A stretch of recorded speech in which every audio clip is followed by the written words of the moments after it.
Great, thank you. Welcome, Allison. Nice to see you here. Hello, Lynn. If you're just joining us, please type your name and your globe connection and country in the chat. Hi, Lisa.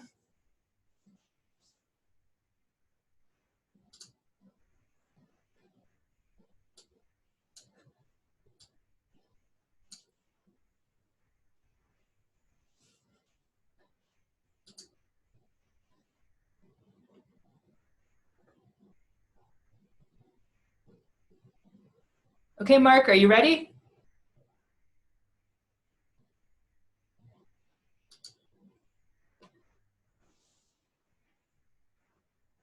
Hello, Helena, and also Leroy, it's nice to see you here. India, thank you so much for joining us today. Mark, I can't hear you, so as soon as you're ready, we can begin. Can you hear me? Kristin, I can hear you very well. Okay, great. Are you ready then? Okay, yeah. I would just like to, on behalf of the Africa Regional Office, I would like to thank everybody that participated in the IOP. We've had a lot of response and we've had a lot of participation, and it seemed like not all the participation that we had is recorded in the tools, in the workshop tools. So we've been trying to get use ADA to get some of the information back, but we're not quite there yet. So the data that the scientists will be using is only some of the data. You know, there's more data that we're trying to get hold of. So yeah, I would like to thank everybody for to take the time to be with us on this mission. It's been an incredible. It's been a lot of work. It's been an incredible journey for the scientists and myself. And we've learned a lot from this experience. We've even learned how to navigate the website better, how to see some of the errors that's in the site. But most of all, it has been great to see the collaboration that existed within the community and to have it come out in a way that we have now. So we are looking forward to the planning session of the 2020 IOP, putting the new lessons that we've learned on the table, and including more people into the collaboration. And also we're gonna attempt to monitor the collaboration and be able to put that on a graph at our next session that we're gonna have. But in the meantime, we want to focus all of this into the IVSS, and for that we're gonna be relying heavily on Dr. Hameed to see us through that process. So again, Kristin, thank you very much, and thank you everybody for being part of this. Great, thanks so much, Mark. It's a pleasure to have everybody on the webinar today. These are some of the topics that we will discuss. We just had a welcome from Mark Bretney, the Regional Coordination Office. My name is Kristin Wagner. I'm a project manager at the Globe Implementation Office. We'll have a quick overview of the Water Bodies IOP for those of you who are not familiar with it and are just getting acquainted with the Globe program's Water Bodies IOP, or Intense Observation Period. We have a very special guest speaker today, Dr. Enya Soto Ramos, who will be discussing water quality from space. And then we're also going to share some of the metrics from the participating countries and recognize the schools and countries that participated in the Water Bodies IOP. And then we'll also have a really exciting interpretation of the IOP data from Dr. Francis, Dr. Becky, and Dr. Hameed. And so I'm excited to share that they'll be able to share all of the data that's been entered in, and as Mark said, further analysis that we can do once all of the data is entered and continue to be entered to the database. Hopefully we'll have some time for questions and input from the community, and then as Mark mentioned, talking about planning for the next phase. So Mark, why don't you share a little bit about the overview of the Water Bodies IOP?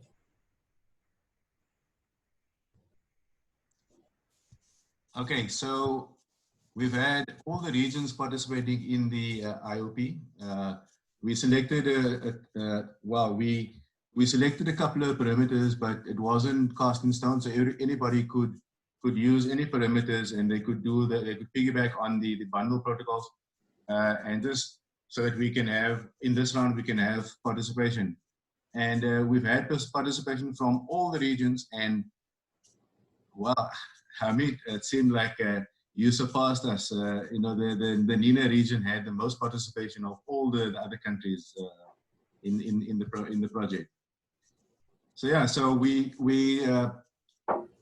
selected all the hydrosphere and some of the other protocols that were collected during that period, the IOP period, but we also looked at the period before the IOP, the week before the IOP, because a lot of the countries indicated that they would be starting then to give it a dry run, but they would input that data. So we were quite interested to see how the data that was collected before the IOP, during the IOP, and after the IOP, how that correlated. And we were surprised at what we found. But we will, Dr. Berger and Francis and Hameed will speak about that data. Thank you, Kristin. Great, thank you. And so for those of you that are just joining, these were the overall research questions. What is the state of the water source or body in your community or neighborhood? What does the environment around your water source or body look like? And what can your community do about the state of water body and its environment? So keep these questions in mind as we turn now to our speaker, Dr. Inya. Let me stop sharing here and I'll go over to her slides. So we're going to learn about water quality from space. Let me share this just one second.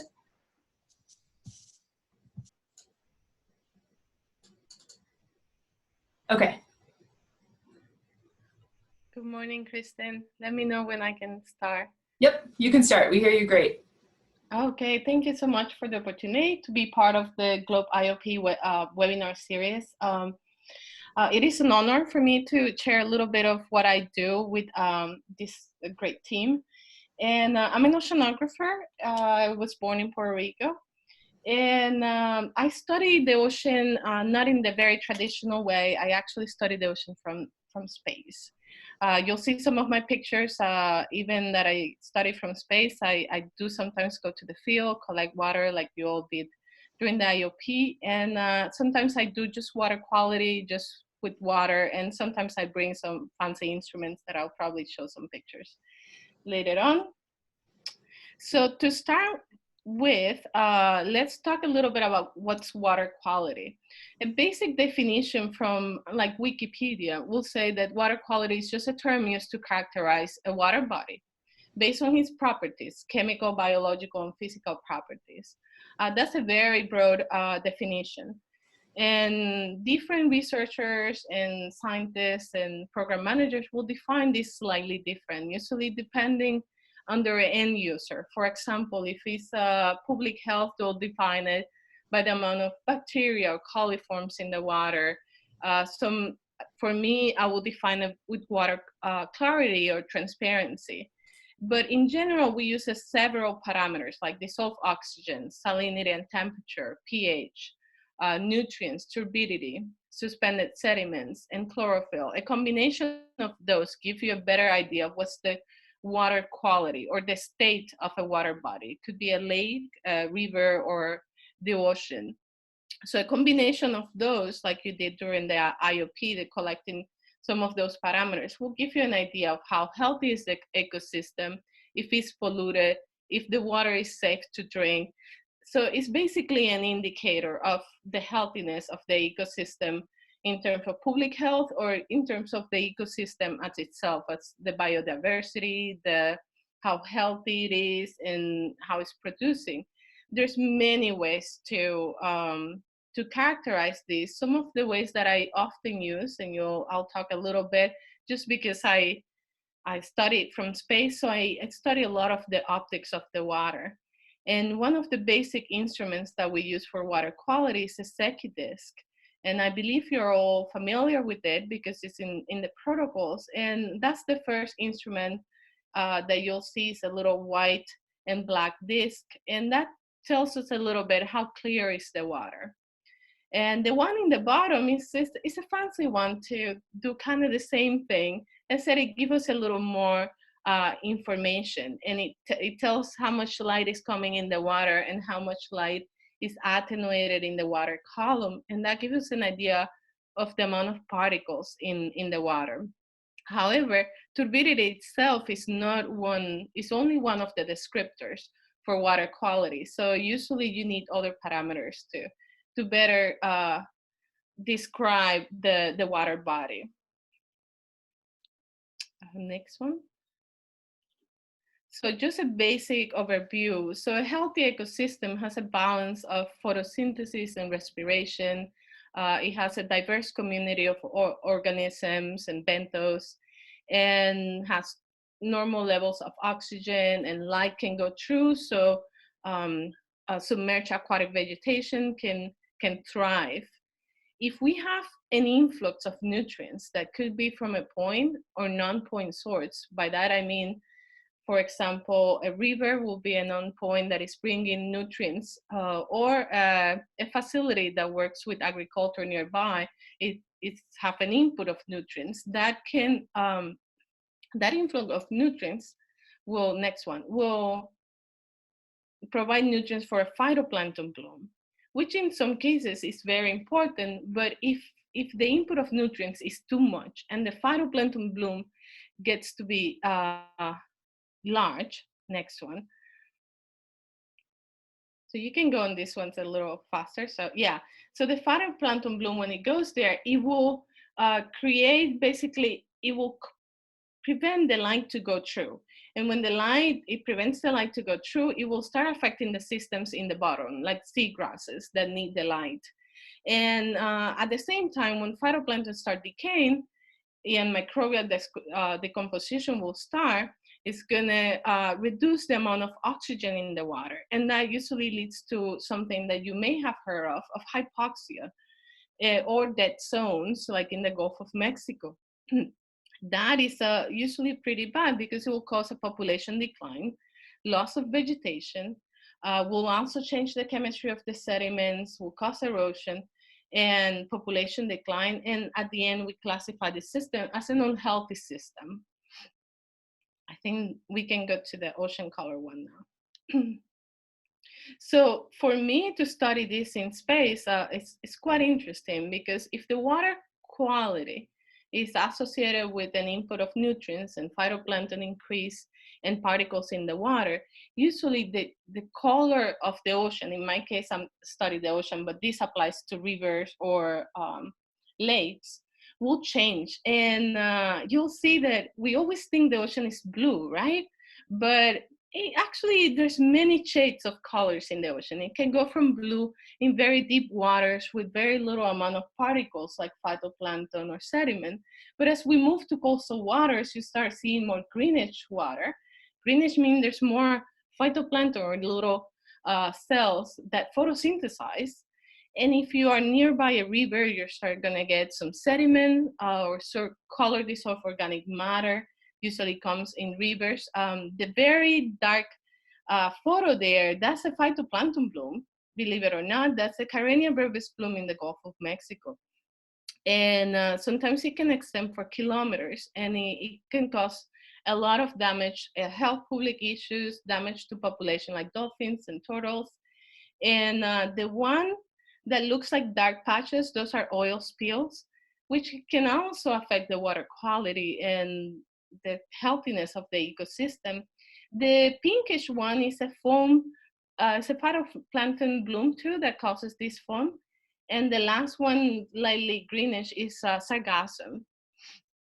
So you'll see that it changed a lot, and those changes, I can actually see them from space. And that's why we can study a little bit of water quality from space. Next one. So based on the color, the satellite will see it as a full spectrum. So it will give you a curve of how the water looks. So the blue one, it means there's more reflectance of blue light. And the satellite will capture that whole curve. And we can actually start seeing difference if we look from different colors. So if you go to the, my right will be the more turbid water, brownish water. You'll see that it looks more reddish in the spectrum. And the spectrum goes from 300, which is purple light, towards 600, which is more red light. And this is the visible part of the spectrum, the part that you can see. That's what I usually use for to study water quality. So based on those differences, we can actually start defining what's in the water. And we can, from satellite, start deciding if there's phytoplankton, if there's sediment, high amounts or low amounts. So it gives us an idea of the water clarity and what's in the water and what could be causing serious issues to the community. And I'll talk more later on. Next one.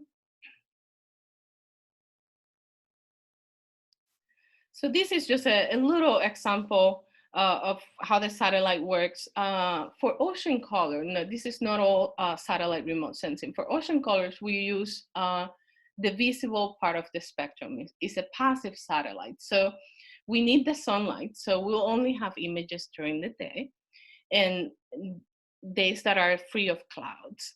But it gives us a global space. So we can see it, we can see the entire globe every day, which is very neat. If you go sampling, you'll only cover a small area. But the satellite allows you to see a larger area. And almost every day, if there's no clouds, sometimes you won't have images as much as we want, but at least it provides you a better resolution in terms of space and time. And but the field work that you do is really important, because what we see from space, we need to validate. So we receive a signal, which is that spectrum that you see. And then from there, we start defining what's in the water. If there's phytoplankton, detritus, which means fecal pellet, dead phytoplankton, and other minerals. Gelf stuff, which is the color dissolved organic matter, usually is a yellowish substance that come from rivers. And then the water itself has its own properties. So we have to, what we receive from the satellite, we start dividing and trying to define the mystery, what's in the water. That's basically our job. And the job of the community is to help us validate what we see and help improve the development of algorithms to better detect and better determine what's the water quality, or if there's something else like phytoplankton blooms, oil spills, and that kind of stuff. Next one. I'm going to take a pause and try to share the slides again. I've heard from a couple of people that they're blurry, so I'm not sure if it's because of the, let me try this again.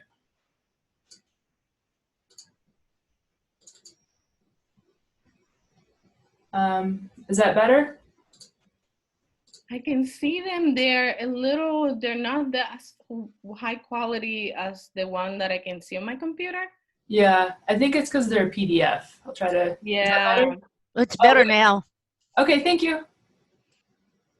Okay, we can go to the next one. Okay. And if I'm running out of time, please let me know. Okay. So this is an example of a satellite image. And you'll see we selected little boxes in the image so you can see what the satellite actually measure. So we see the color, but in the back of the color, we have numbers, and those numbers can be translated in a spectrum. And you'll see that depending where we are in those little different shades of blue and green, you'll see that the spectrum does change a lot.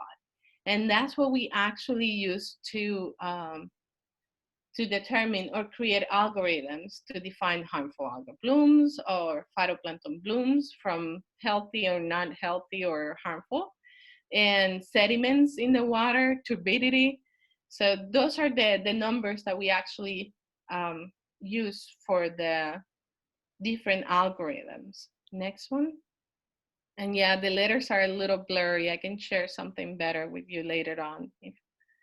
So these are some examples, and you'll think that there are several algorithms for water quality itself, but water quality itself is also defined by others as it's different things that can harm the public or that can cause problems with the water quality. And one of the main issues that we have nowadays are phytoplankton blooms or cyanobacteria blooms.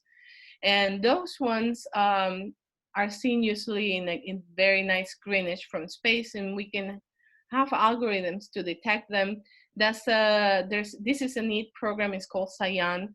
It's a cyanobacteria assessment network, and they use satellite imagery, and they have an app where public can go and collect data and see where they are and see what the satellite sees.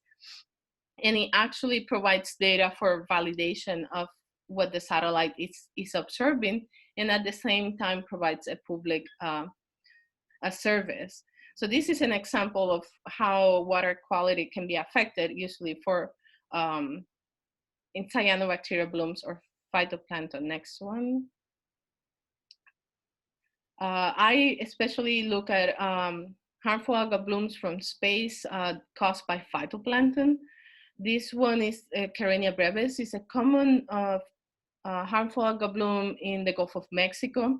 It can last months, and it can stand for thousands and thousands of kilometers. And you can see that the organism that causes it is microscopic.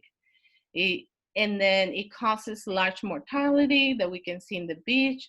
It changed the water to be dark and like a black water. And we can see it from space, and we can actually study how often they happen. We have data for the past 20 years, so we can actually look at the frequency, the dynamics of these phytoplankton blooms. Next one. Yeah, this is a beautiful image from NASA Ocean Color. You can actually find images like this for free at the NASA Ocean Color webpage if you go to the gallery. This is sediment. When the tide comes in, steer the sediment in the Solway Firth, and that's somewhere between Scotland and England. And you'll see that brownish water. You can also see a more darker water if you go inside the river. Those are the turbines. You can see how high the concentration of sediment is, and you can see how it extends into the ocean and how it mixes with the ocean. Next one.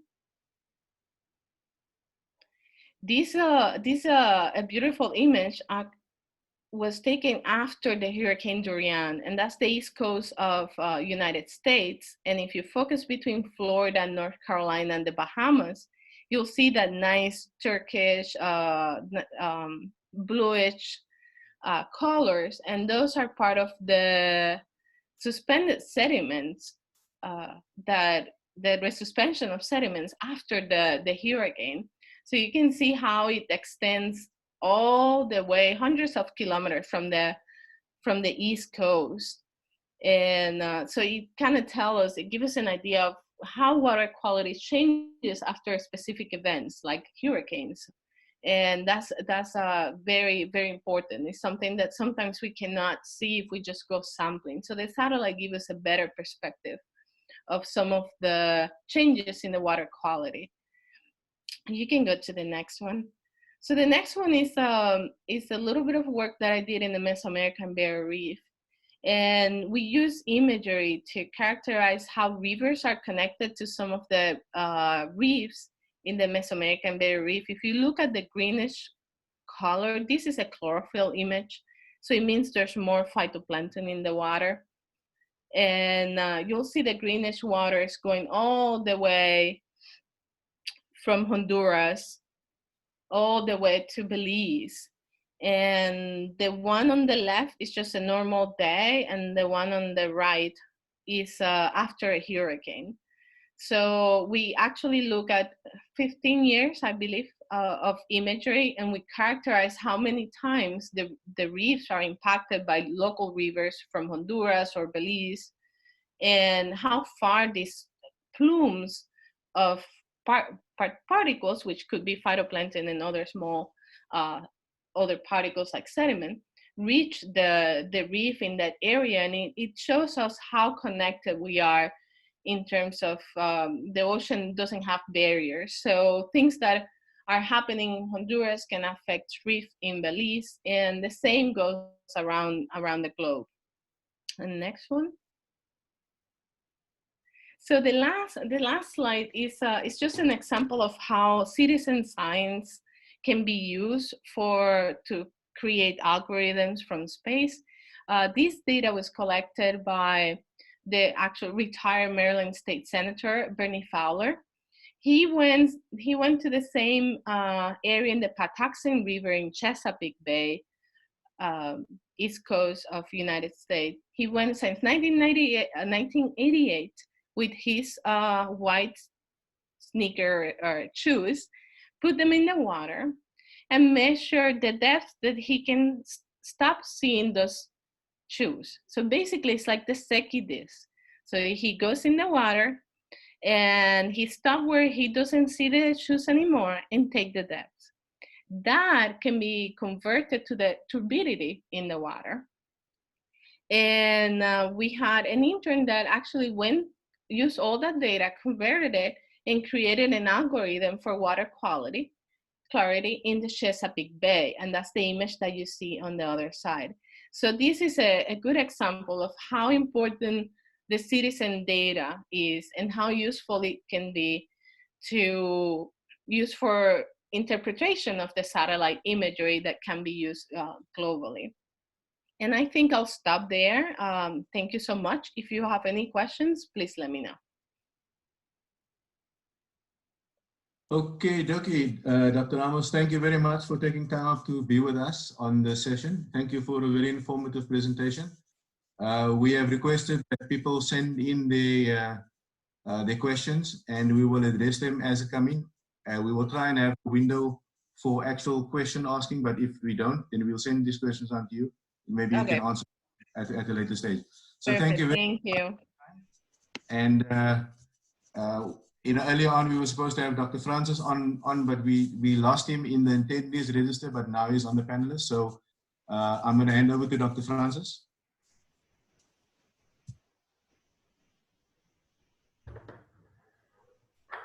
Thank you very much,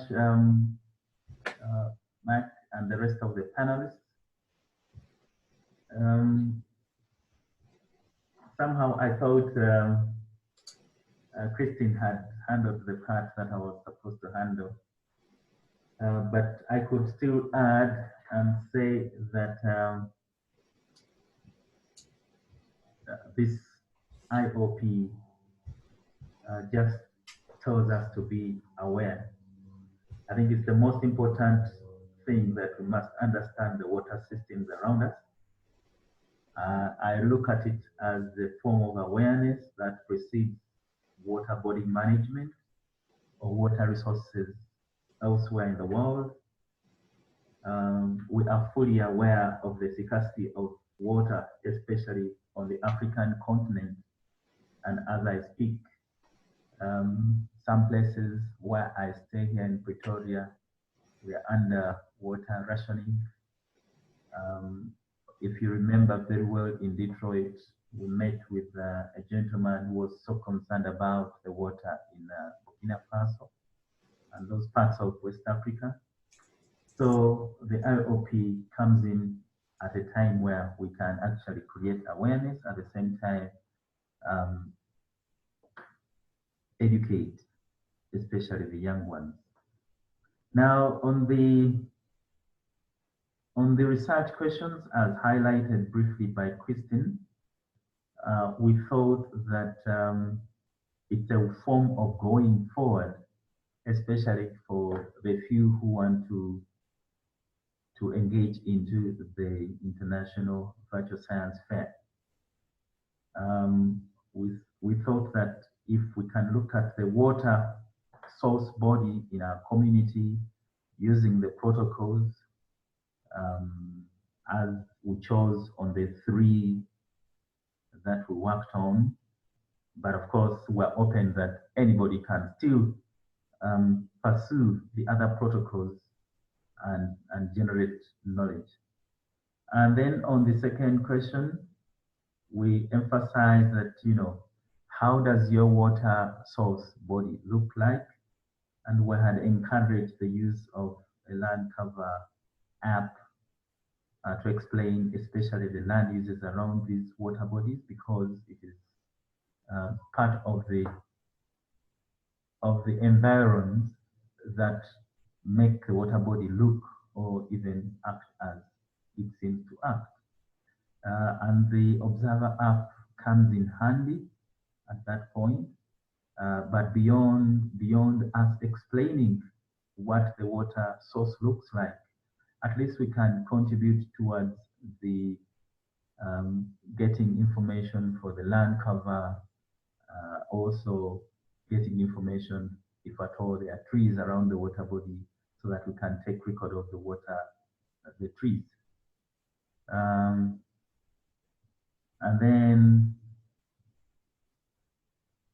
then for the third question, it was about the state of the water body and its environment.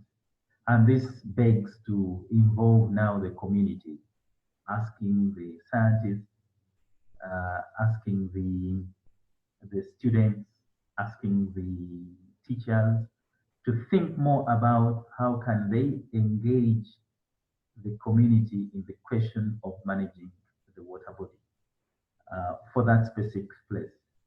I'm highly impressed by the approach that has been just displayed. Sorry, I didn't get the name, but by Enya, I think. She's using the satellite from space, which means she doesn't have to actually be there. I'm impressed on how they try to select and also study the water quality. I've been making some notes here, and I think we shall have a more discussion, especially for me to engage my postgraduate students in this kind of work. Briefly, I think I can stop there, and later on I can pick up where questions arise. Thank you. Okay, thank you, Francis, for your input, and thank you for filling in the gaps. Okay, so we had, if you look on the screen now, you'll see the total data recorded during the IOP and the time before the IOP. Now, I'm just going to quickly just mention this, but I'll ask Dr. Berger to speak about this data and the data into the GIS. So you will notice that before the IOP, in all the protocols that we tagged onto on the ADAT, you will find that there was a run-up to the IOP. So countries indicated that they would be starting to do dry runs, but that they will also be inputting data, which they did. And then there was the IOP, the orange section there, and then immediately after the IOP, we had a huge reduction in data submission. So this is why we are thinking of, we're doing the March 1 again, so we're going to build momentum to the March 1, and then we're going to try and have it every 6 months so that we carry on to support the data pool, and that we don't just have these spikes of data. We would like to have a continuous spike of data. That's why our ultimate objective is probably to just have one continuous IOP, if you wish, so that we don't have these spikes in our data, and so that we can show continuity within the system. So you will notice that these are the numbers. So just immediately after the IOP, the week after IOP, a drop from I mean, if you just look at the Mosquito Habitat Mapper app, users, it started on 775, then during the IOP it was 611, and then just after that immediately it dropped to 285 data recordings. And all the other protocols you can see did the same thing. So this is kind of why we are looking at the continuity, and this is kind of the general, we are taking all the data that we're getting in all the other protocols as well for the Africa region, and we're trying to find out where the gaps are, and we're trying to address those gaps. But here it's clear now that the community needs an engagement period, and during that period they will give their full engagement, and then immediately after that there's a reduction in that engagement. So for myself and my scientists and the community, this is kind of one of the things that we'll be looking at. Next slide, Kristin. Okay, so we have an idea of how many schools participated, and we will be awarding them with badges, and we want to thank all the schools, and they're not all online. There's many other people that indicated that they would be online, but they don't seem to be here. So we will be connecting with those schools, and we'll be rewarding them with a badge for the participation. And then we're going to try and do a more focused intervention so that we can actually monitor the collaboration. So yeah, we had good participation. Now we can look at participation and collaboration. Next slide, please, Kristin. Sure, so I'll quickly share some of the highlights that we have from all of the regions that have participated, and then we'll turn it over to Becky to analyze some of the data. So we've had all of the regions participate. You can see Africa, 4 schools from 3 countries in Asia Pacific, 7 schools from 2 countries in Europe and Eurasia, 11 schools from 7 countries in Latin America and Caribbean,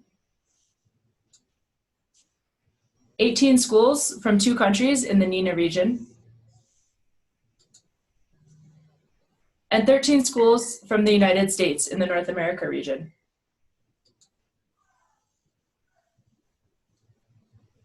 Yeah, thank you very much. So you can see there's been a regional engagement across all the globe continent. So yeah, we met one of our objectives in getting regional collaboration within this IOP. So now we can hand over to Becky. Okay, let me unmute. Start video. The host has stopped it. I can't. It says that I cannot start your video because the host has stopped it. Yep, now you can use it. Okay. Let's see. Okay, great. So now I'm going to share my screen. Okay. And now I will. Okay, so the analysis here is right now preliminary. I am what I did, and I have some materials that can help people to download the data and bring it into a GIS, a Geographic Information System. Now I have one that's proprietary, but there are free tools that you can use with GIS that you can download the data from the Globe website and then bring it into some to another package.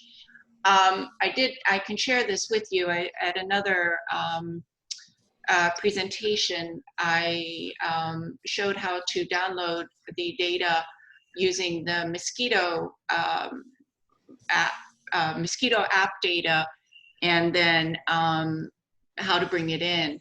So the app, you know, going to the ADAT, I'm not going to go through it quickly, but just to let you know that I can share this as to how you can interact with the Globe website and bring it into other softwares. One thing I do want to mention, it's you can bring the data that you download from the Globe website. I would suggest bringing it into a spreadsheet to clean it up a bit, and particularly looking at what the column headings are, the names of the columns. That is sometimes what bringing those. It's important in certain software packages that you use that the column headings are formatted in such a way they can't be very long necessarily in character length. Some software packages don't like spaces. Some software packages don't like special symbols.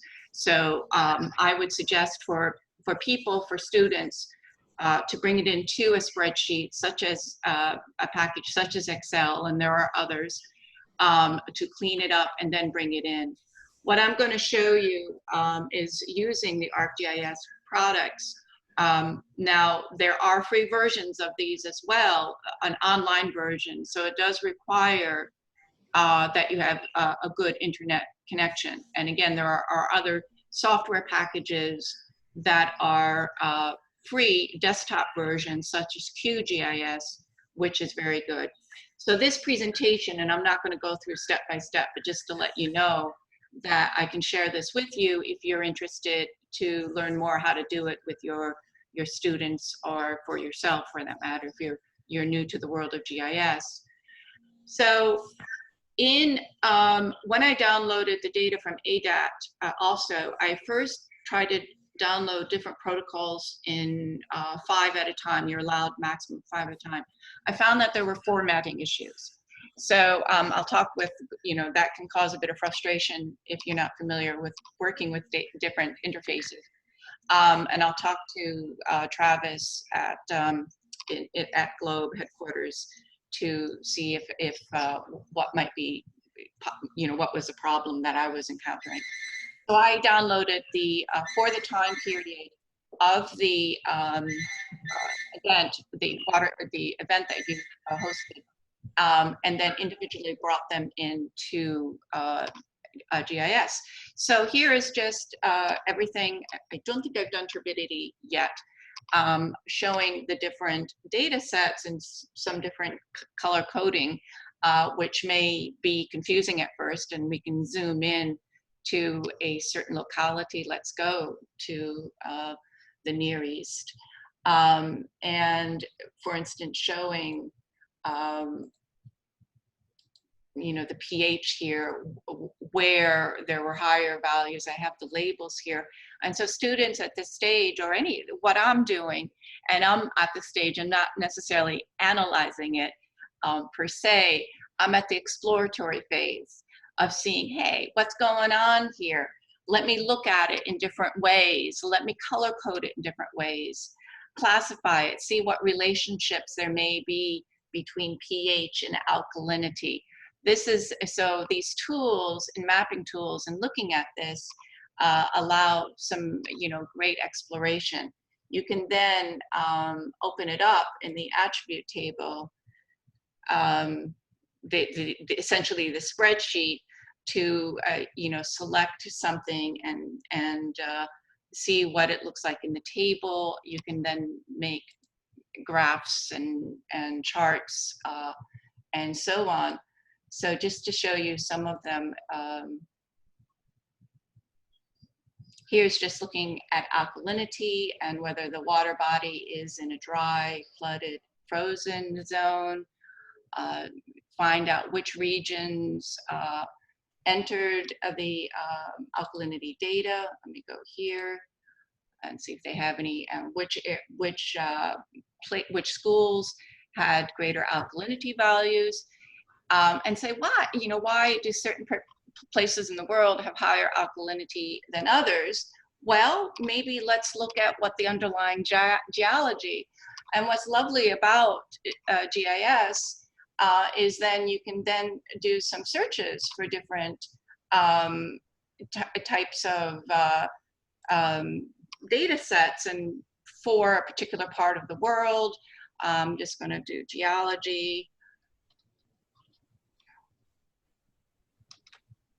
And then you get different data sets that you can that might be of use for you, and watershed boundaries and all sorts of things that you then in this GIS look at spatial relationships and do some good searching. I think it's a wonderful tool that, particularly when you're doing collaborations, that that you can see how things are relating to each other. And the Globe website does a fantastic job, but I'm always going to be pushing for what can we do more? And so bringing it into some of these other softwares really allow wonderful opportunities for students very quickly to be up and running and doing some great exploration. So I think I'll leave it at that unless you have any other questions. I'm not giving you, here are the results. I haven't gotten to that stage.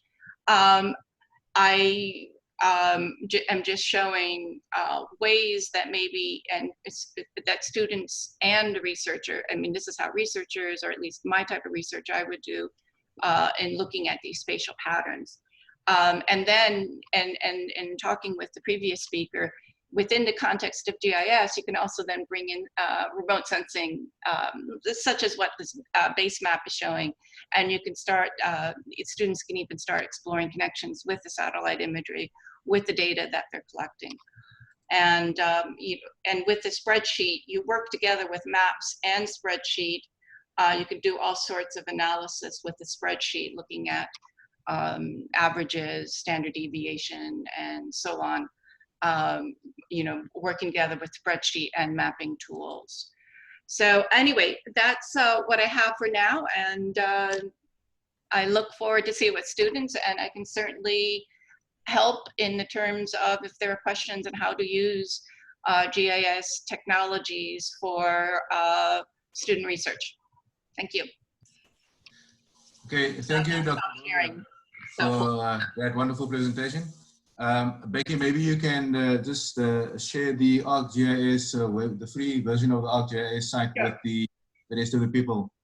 I will. I'll put that in the a chat room. So yeah, while you're talking, we'll do that. So I've stopped sharing. Great. Now I'll stop the video and mute myself unless there's anything else. Okay, thank you very much, Becky. Okay, so one of the ultimate objectives of the Water Body Initiative and all the other landmark initiatives that we have embarked on is to get engagement, but also to improve the virtual science symposium participation pool. And to that extent, we're trying to make meaning of the data that's being collected, getting various tools to make meaning of it, and also to give opportunity for that's why we have some of the teachers online to get a sense of the direction of participation in the IVSS. So to facilitate that process further, we have Dr. Hameed, expert on IVSS, that will speak to us more about the IVSS, upcoming IVSS, and how to get this data into a system where it can be used as IVSS presentations. So over to you, Dr. Hameed. Thank you. Yeah, now the data is there. The issue is now how to translate that to put into your report, which is really challenging for schools, especially, I mean, teachers, they find it very difficult. With my experience talking to the teachers in our region, when I went for evaluation, the biggest issue is that there is a lot of data. We have no clue how to do it. But I mean, there are external influences like their preoccupation with their day-to-day activities in classroom, whatever it is. But anyway, once you set the plan that this year you're going to do it, then definitely that you have to start somewhere. I mean, the first number one is to know exactly when is the next submission date. So you have to really clearly know that, I mean, at least 6 months before, then start setting the plans. Now the data is there now to where to start. The best thing to start is, first of all, to identify your research question. So with the collected data right now, if you sit for a few minutes with your team, then you classify them into, do you want to kind of having a descriptive research question? It is slightly easier, which means that when a study is designed primarily to describe what is going on and what exists. So you can relate to your parameters in terms of what is the status. For example, most of the data from our regions are started from a phallage system. The phallage is a kind of an open water system where people which have been traditionally using it for irrigation. It's quite relatively easier to collect the data compared to larger water bodies. So basically, to know the status, what's going on, then you are going to set your hypothesis as a descriptive hypothesis. The second next level is, if you want to set the hypothesis related to relational hypothesis, probably trying to connect pH with turbidity or electrical conductivity with the dissolved solids. That itself is a good hypothesis, if there is any connection between these two parameters. So then we'll be going into really making certain relationship in terms of your illustration in the form of graphs, some analysis, and so on and so forth. The third, which basically, if you want to the next level of, trying to attribute to some cause, then you can set an hypothesis based on that. So it is based on what is your, level of, level of interpretation you are going to do in your project. So either it has to be descriptive, it's kind of introductory thing, then it is relational relationship and the causal one. So once that research question is set, then you start working on it. Then really comes the challenges, not end up doing everything at before 1 month. It's not going to work.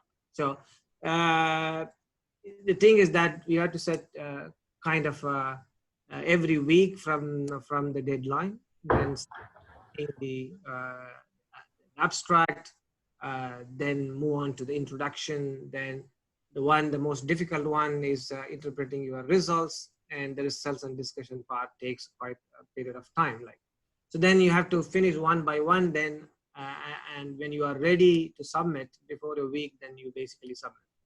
So now in this case, in the water bodies case, it's very easy with the data currently available and collected for the schools to organize. It's very easier. The only thing is that you have to set that hypothesis. Once the hypothesis is ready and then it leads to research questions, then subsequently started building up your report. The challenge, what is the challenge is really the teacher has to be the driving force in this. Students they write, but continuously tracking and following it up, finishing chapter by chapter. There should be a monitoring thing that is required by the teachers. Why there is no submissions coming from some regions? It is not because that they have no data. It is about the problem of organization. I mean, I'm sorry to say this, but it's not an academic one. The thing is, ultimately, it needs kind of a planning. Without planning, I think submitting a report, whatever it, I mean, in terms of the perfection, it doesn't matter. I mean, coming into that shape of the elements required by IVSS is slightly challenging. So that organization is required. Then, as I said in the last webinar, the very important thing is to meet the required elements. So I'm still wondering why Globe teachers or either they should be reading this kind of two or three page information and I mean getting things right. So what is the thing is, once you submit, the evaluators are going to look into if all the elements are met or not. If someone misses one or two required elements, that's still fine. But the problem is that if you don't have an abstract, definitely it is problematic. So to take a look about the elements, I mean the elements vary from different grade levels. From 6 to 8, it has a different element, and from 8 to higher secondary, it has a different element requirements. So to meet the necessary elements is very, very, very important and critical. Why it is critical? Because if some schools or the region is looking for, I mean, competition, definitely these are very necessary. Second, the good opportunity from water bodies project is all the regions, if they have the contacts of all the data collected from different regions, they can just start collaborating. It's very simple to put a hypothesis, comparison of, say, parameter in the water body in country A with country B. Very simple, just comparison, and the idea is collaboration. The collaboration comes in. Then you both organize yourself in writing your data together and submit the report. So the ones submit a report, then you have this collaborative component. Then it will be pushed very easily into the competition because that Globe was looking for students and teachers to collaborate. So this is what is my general take. The one easy route is a very potential opportunity for collaboration. So the teachers can initiate it. Now they know that who is taking on the other side of the geography. Just say that what we are going to do is just comparison. So what is the thing is very interesting thing. The parameter selected in a water body, in some cases a larger water body, the other part of the world in the desert is a different kind of water body. So the comparison will lead to some kind of scientific interpretation, and it makes the report much more meaningful. I hope that this will help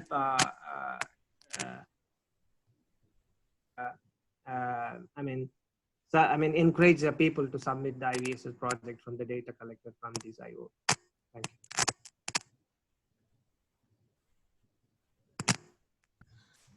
Okay, Dr. Hameed, thank you very much. We know you're always there for us. So if anybody that's online needs to communicate with you directly with more information, Hameed can be found on the website, or you can just share your email address maybe in the chat box, Hameed. Sure. So for now, we still have another presentation that we're going to put on hold for now.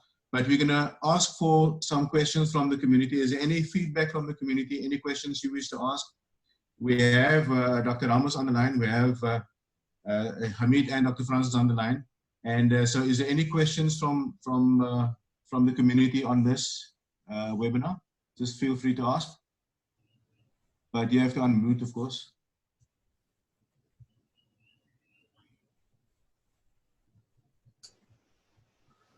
And if you raise your hand, we can unmute you too if you'd like to speak. There are a lot of good questions in the chat window, but it seems like some of those answers have been addressed. So feel free to continue chatting or also raise your hand.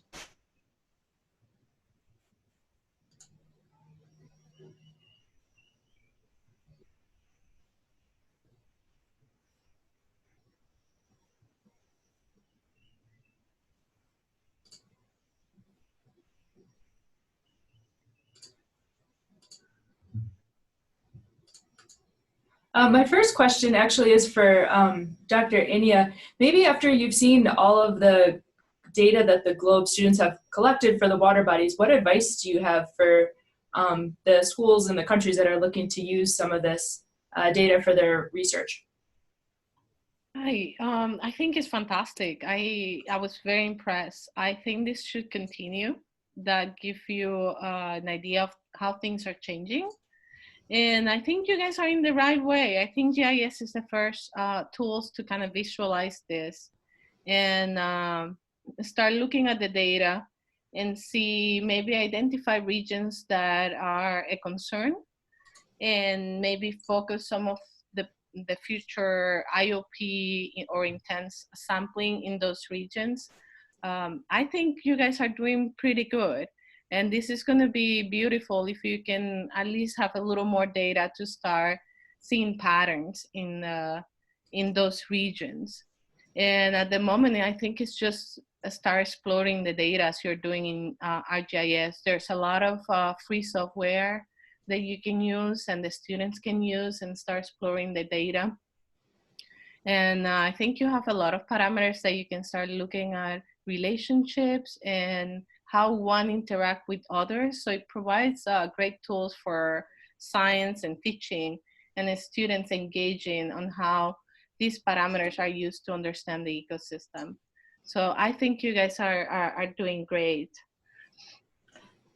That's great to hear. Thanks so much. And also thank you for your willingness to be a volunteer judge for the International Virtual Science Symposia. Just a reminder, I'll be honored. I'm very excited. I'll be happy to do it. Yeah. Great. Any help in my emails in the presentation, so feel free to email if you need imagery or you want to know where to find something. I know it's sometimes there's so many tools out there and most of them are free, but sometimes it's hard to find them. Great, thank you so much. And as a reminder to everybody else, we are looking for judges for the International Virtual Science Symposia, and the reports can be entered in multiple languages too. So we're looking for judges that can help with multiple languages.